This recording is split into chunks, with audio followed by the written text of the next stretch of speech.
seu PowerPoint, tá?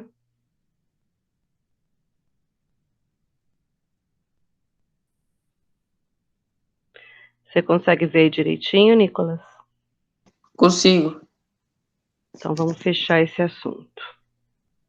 Então, para você que já tinha assistido a aula lá de navegação, não é difícil, porque muita coisa que está aqui é praticamente aquilo que eu até já tinha dito, que nos Sim, primeiros 30 anos, Portugal não vai mandar pessoas para morar no Brasil. Então, eles não vêm para colonizar. Nesses primeiros 30 anos, eles mandavam expedições apenas para buscar pau-brasil, porque o pau-brasil era muito utilizado como para se extrair corante, para tingir tecidos. Então, nesses primeiros 30 anos, foi feito um acordo com os índios. Eles cortavam, carregavam a madeira até o litoral, aí vinham lá as embarcações, tem aqui uma imagem, né, vem de uma embarcação, e os índios ajudavam a colocar as madeiras dentro do navio, e em troca eles recebiam objetos. Então, essa troca de uma coisa pela outra, do pau-brasil por esses objetos, era chamado de escambo, porque é um tipo de comércio que não envolve dinheiro. Então, é apenas troca, tá? Durante 30 anos foi assim. Depois de 30 anos, por que a coisa muda? Por duas razões. Primeiro, o comércio das especiarias que Portugal buscava lá no Oriente, cravo, canela, pimenta, gengibre, noz moscada, já não é mais tão lucrativo, porque vários outros países estão indo ao Oriente para buscar essas especiarias. Então, Portugal já não é o único que vai comercializar esse tipo de produto. Então, ele já não ganha tanto dinheiro com isso. E, em segundo lugar, porque outros países, principalmente a França, estão vindo e fazendo a mesma coisa, deixando objetos com os índios e levando o nosso pau-brasil. Então, Portugal decide iniciar a colonização para impedir que outros países tivessem acesso à terra e que ele corresse o risco de perder a sua colônia.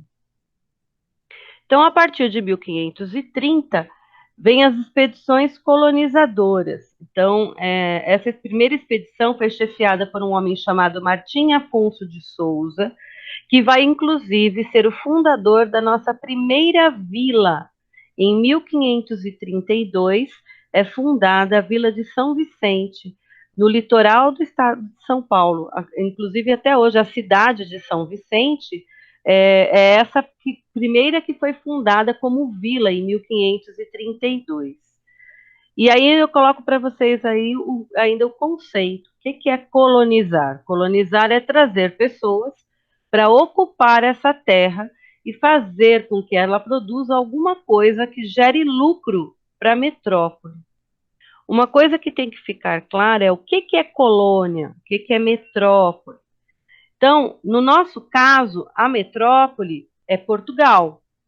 A metrópole é sempre o país que manda. A colônia era o Brasil. A colônia é sempre o país que vai obedecer. As ordens partem de Portugal para o Brasil. O Brasil, nesse momento, ele não tem um rei aqui. Ele obedece às ordens do rei de Portugal, porque nós somos uma colônia de Portugal. Isso vai de 1530, que é quando começa lá a vinda dos portugueses para ocuparem, para morar a terra, e só vai terminar em 1815, que é quando o Brasil é elevado à categoria de Reino Unido, que a gente vai falar um pouquinho disso quando a gente vai voltar a falar do bloqueio continental, da vinda da família real portuguesa para o Brasil. Então, é nesse momento que o Brasil passa a ter uma condição diferente. Até lá, o Brasil é colônia de Portugal e obedecem às ordens vindas de Portugal. Quais são as características desse tipo de colonização? Então, primeira coisa, o pacto colonial. A colônia só compra da metrópole, a colônia só pode vender para a sua metrópole. Então, no caso do Brasil, o Brasil só podia vender os seus produtos para Portugal e só podia comprar produtos de Portugal. Ele não pode fazer comércio com nenhum outro país. Se estabelece um sistema chamado de plantation. O que é a plantation? Então, aqui no Brasil, as terras são divididas em grandes latifúndios, que são enormes propriedades de terra, voltadas para o cultivo de bens agrícolas. Então, nosso primeiro produto a ser escolhido para ser cultivado no Brasil foi a cana-de-açúcar. E funda-se os engenhos para a produção de açúcar, um produto bastante lucrativo na venda lá do comércio europeu. A monocultura, então, escolhe-se um produto principal. No nosso caso, era a cana-de-açúcar para a produção do açúcar para vender lá para Portugal. Portugal é que tinha depois a missão de ver para quem revenderia esse açúcar produzido no Brasil. E depois a gente vai ver que nem foi bem assim. Portugal, para implantar os engenhos no Brasil, não tinha todo o dinheiro, então pega dinheiro com os holandeses e faz um acordo. O açúcar é produzido no Brasil, Brasil vende para Portugal. Portugal pega esse açúcar, revende para a Holanda. Então, Portugal já lucra muito. Já vende o açúcar mais do que pelo dobro do preço para os holandeses. Os holandeses refinam esse açúcar e vendem para os restantes dos países europeus. Então, a Holanda vai ganhar muito mais do que Portugal. Se Portugal ganha 100% de lucro, a Holanda vai vender esse açúcar por 10 vezes mais depois do refino. Mas Portugal ganhava, tá? E a terceira coisa, a escravidão. Inicialmente no Brasil, escravizava-se os índios. Todo mundo acha que não, mas os índios foram muito escravizados, principalmente em províncias mais pobres, como São Paulo.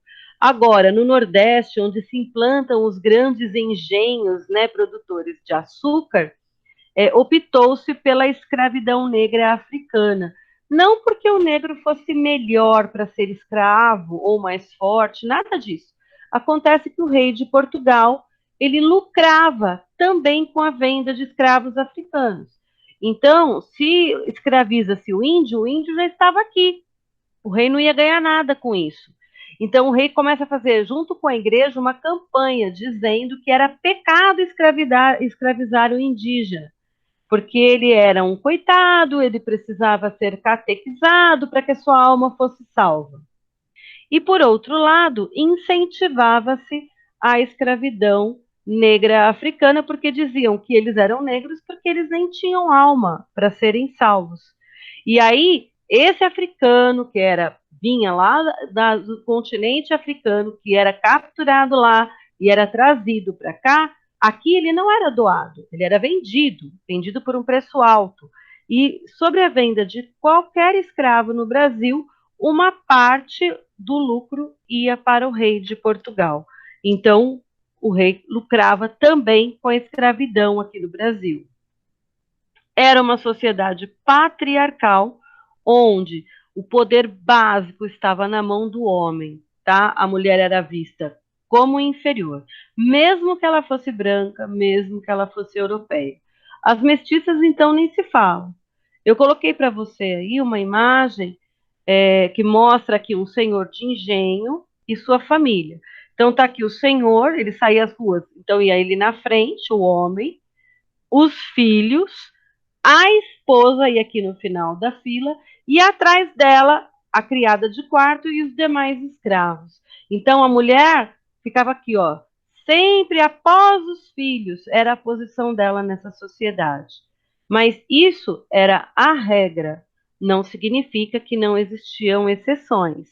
Então, eu vou colocar depois esses slides para vocês poderem rever, e tem aqui a indicação de 2 textos complementares. O primeiro, que é esse aqui, da Ensinar História Joelza, que fala de algumas mulheres no Brasil que, contradizendo essa sociedade patriarcal, vieram a ter algum poder, ou porque o marido morreu, ou porque ele tinha alguma incapacidade, e também em relação à resistência dos escravos em relação à escravidão. Existem gente que acha assim, eles eram escravos, mas não resistiram. Resistiram sim, lutaram muito contra a escravidão, tanto indígenas quanto negros. Só que era uma luta desigual, tá? Aqui eu coloquei ainda também que havia uma tendência da igreja em condenar a escravidão indígena, isso é, eles diziam que não podia se escravizar o índio, mas eles incentivavam a escravidão do negro africano. O rei de Portugal lucrava com o comércio de escravos, conforme eu expliquei. Um mapinha aqui que mostra a quantidade de africanos que vieram para o Brasil nesse período. Então, do norte da África é 1%, da África Ocidental 32%, da África Centro-Ocidental 58,5%, da África Oriental 1,6%, do Sudeste da África 5,7% e do Sul da África 1% só. Então, do continente praticamente todo, nós tínhamos escravos vindo para o Brasil. Era feito também um acordo. Os traficantes de escravos iam até lá e faziam acordos com os chefes tribais. Quando eles entravam em guerra contra tribos vizinhas, eles capturavam os melhores guerreiros, crianças, mulheres, enfim, e trocavam com esses traficantes de escravos essas pessoas capturadas por outras coisas. Então, eles trocavam por armas, eles trocavam por bebida, eles trocavam por uma série de coisas. Era feito o escambo também, do mesmo jeito que eles faziam o escambo do pau-brasil aqui na fase pré-colonial, muitas vezes era feito o escambo também na fase colonial, mas lá no continente africano. Era uma forma de conseguir negros para trazer para o Brasil. Aí eles faziam essa troca lá, traziam essas pessoas para cá, essas pessoas ficavam um tempo sendo cuidadas, bem tratadas, para que pudessem adquirir um preço melhor, para a aparência estar melhor, e aí eram vendidas, e vendidas por um preço bastante alto para os senhores de engenho. E qual é o Brasil de que nós estamos falando? Nós estamos falando do Brasil, que é esse amarelinho aqui, ó, que é a parte que ficou para Portugal. Lembrando que isso daqui, ó, é a linha do Tratado de Tordesilhas. O Tratado de Tordesilhas é aquele acordo que dividia as terras entre Portugal e Espanha. Então, tudo que está aqui à direita dessa linha é de Portugal, tudo que está à esquerda era da Espanha. Então, tudo que está em amarelinho aqui era o que nesse momento era o Brasil. Depois, com o passar do tempo, os portugueses acabariam ultrapassando essas linhas aqui do Tratado de Tordesilhas e o Brasil passaria a ter uma cara bem parecida com o que ele tem hoje. Mas nesse momento da colonização, era esse pedaço, com grande parte já do nosso litoral, e era um território já bastante vasto, bem grande, difícil de ser colonizado, por isso foi dividido em capitanias hereditárias, difícil de ser administrado, criou-se lá depois o governo geral, e que recebia ordens do rei de Portugal para poder aí saber o que podia e o que não podia fazer. Sempre nesse momento, os interesses de Portugal vinham à frente, já que Portugal era a metrópole. Nós, como colônias, tínhamos que obedecer às determinações de Portugal. Nós não tínhamos liberdade para fazer aqui dentro do Brasil nada que o rei de Portugal não permitisse ou determinasse. Essa situação vai durar até quando? Até 1808, que é o que a gente vai ver a seguir. Napoleão decreta o bloqueio continental, então quem não se aliasse à França seria invadido pelos franceses. Portugal deve muito dinheiro para a Inglaterra, não pode romper as relações comerciais com a Inglaterra. E aí, então, as tropas francesas se encaminham para a invasão de Portugal. A família real portuguesa, o príncipe regente, que era Dom João, que depois seria coroado rei como Dom João VI. A mãe dele, Dona Maria I, que era a rainha, que ficou para a história conhecida como Dona Maria Louca, porque ela ficou enlouquecida mesmo com a morte do marido, depois do filho mais velho. E mais cerca de 12 a 15 mil nobres fogem de Portugal, embarcam lá em monte de navios, em monte de embarcações, e vêm para a sua colônia mais rica, que era o Brasil. Eles chegariam aqui em janeiro de 1808. E agora a nossa situação vai mudar. Por quê? Porque antes o rei estava lá em Portugal, era de lá que vinham as ordens. Só que agora ele está aqui. E a gente vai ver a seguir o que, que muda para o Brasil com a fuga da família real portuguesa para cá. O que, que vai mudar na vida das pessoas que moravam aqui com a corte portuguesa instalada aqui? Eles chegam em 1808 e eles só iriam embora em 1821. A gente vai contar um pouquinho dessa história. Até aqui, há alguma dúvida, meninos? Não, professor. Deu para Não. entender direitinho o que, que é Brasil Sim. colônia? Por que, que o Brasil era chamado de colônia? A quem nós obedecíamos? Entendeu direitinho, Guilherme? Uhum. Entendeu? Ah, Sim. então tá bom. Se vocês tiverem alguma dúvida, vocês mandem ou pelo WhatsApp ou pelo Class, tá bom? Tá bom. Então, da minha parte é isso. Se vocês. Ah, deixa eu só baixar a lista de presença de vocês. Peraí. E aí, depois, se vocês tiverem dúvidas, vocês me mandem. Mas, de qualquer maneira, pode ser até por escrito mesmo. A gente fará algumas atividades ainda essa semana, tá? Tá bom. Tá, professor. Então, tá bom. Se vocês não têm dúvidas, é só isso, tá bom? Tá bom. Então, fiquem bem, meninos. Tchau, tchau. Tchau, tchau. Tchau.